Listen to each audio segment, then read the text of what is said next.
વ્યાજબી ભાવના સંચાલકોની પડતર માંગણીઓ ગુજરાત સરકાર સમક્ષ રજૂ કરવા તથા નવેમ્બર 2025 માટે જથ્થો નહીં ભરવા તથા 1 નવેમ્બરથી વિતરણ પ્રક્રિયાથી અલગ રહેવા અંગે આવેદનપત્ર આપવામાં આવ્યું। છોટાઉદેપુર તાલુકા એફપીએસ એસોસિએશન દ્વારા વ્યાજબી ભાવની દુકાનોના સંચાલકોની પડતર માંગણીઓ ગુજરાત સરકાર સમક્ષ રજૂઆત કરવા અને નવેમ્બર 2025ના માસ માટે જથ્થો નહીં ભરવા તથા 1 નવેમ્બર 2025થી વિતરણ પ્રક્રિયાથી અલગ રહેવા અંગે છોટાઉદેપુર જિલ્લા પુરવઠા અધિકારી અને છોટાઉદેપુર મામલતદારને આવેદનપત્ર આપી રજૂઆત કરવામાં આવી હતી।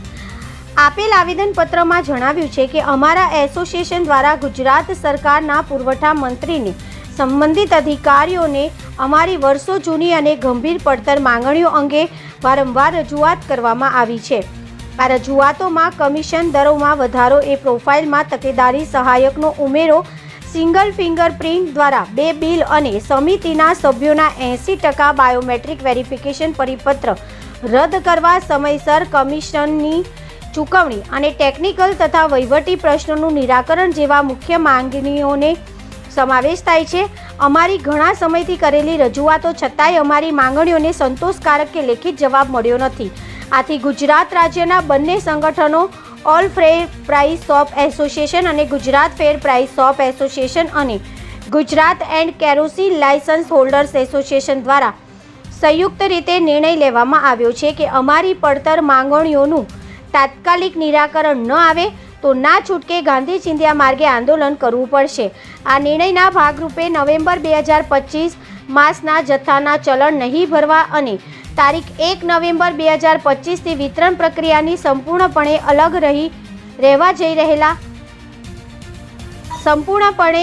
રહેવા જઈ રહ્યા છે। આ અસહકારનું આંદોલન શરૂ કરવાની જાણ આવેદનપત્ર દ્વારા કરવામાં આવી રહી છે તેમ આપેલ આવેદનપત્રમાં જણાવ્યું હતું। આજે અમે જે આવેદનપત્ર આપ્યું છે એમાં પ્રથમ માંગ તો અમારી દુકાનદારોની પૂરેપૂરું કમિશન આલે। સરકાર જે કમિશન આપતી હતી એ પણ પૂરેપૂરું નહીં આપતી। એમાં રાજ્ય સરકાર અને કેન્દ્ર સરકારનું અલગ અલગ કરીને આપે છે, પણ કોઈ મહિને 35 રૂપિયા આવે, 40 રૂપિયા આવે કે પછી 250 રૂપિયા આવે, કંઈક શેનું કમિશન આવે છે એ પણ અમને ખબર પડતી નહીં। એટલે પૂરેપૂરું કમિશન આલે વત્તા બીજું કે માલ 15 કે 20 તારીખ સુધીમાં દરેક દુકાનદાર પર પહોંચતો હોય દુકાન પર, અને પછી 21 તારીખથી એવું થાય છે કે સર્વર બિલકુલ સ્લો થઈ જાય છે, દુકાનો પર સર્વર ચાલતું નહીં। ગ્રાહકો દિવસમાં કે પછી 2-3 દિવસ ધક્કો ખાય છે અનાજ લેવા માટે।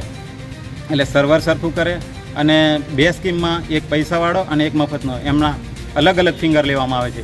એ ફિંગર પણ એક જ કરવામાં આવે, ગ્રાહક તો એક જ હોય છે અને એમને અમારે એક જ સાથે માલ આપવાનો હોય છે તો એને ફિંગર પણ એક જ રાખવામાં આવે।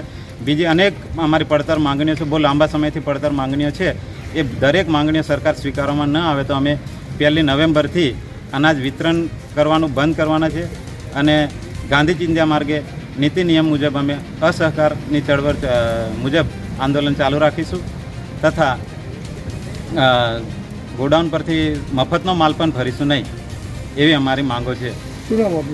રાઠવા વિનુભાઈ સોનિયાભાઈ, છોટાઉદેપુર તાલુકા પ્રમુખ। બોલો। ગુજરાત રાજ્યના એસોસિએશન મંડળ, 2 એસોસિએશન મંડળની અમારી પડતર માંગણીઓને આજ દિન સુધી સરકારે જાહેર આપેલ નથી, જેથી કરીને 1 નવેમ્બરથી જ્યાં સુધી અમારી પડતર માંગણીઓ ના આપે ત્યાં સુધી અમે હડતાલ પર રહેવાના છીએ અને જોડાયા છીએ। નામ બોલો। નામ રાજપૂત ફતેહસિંહ રાયસિંહ રાજપૂત। નામ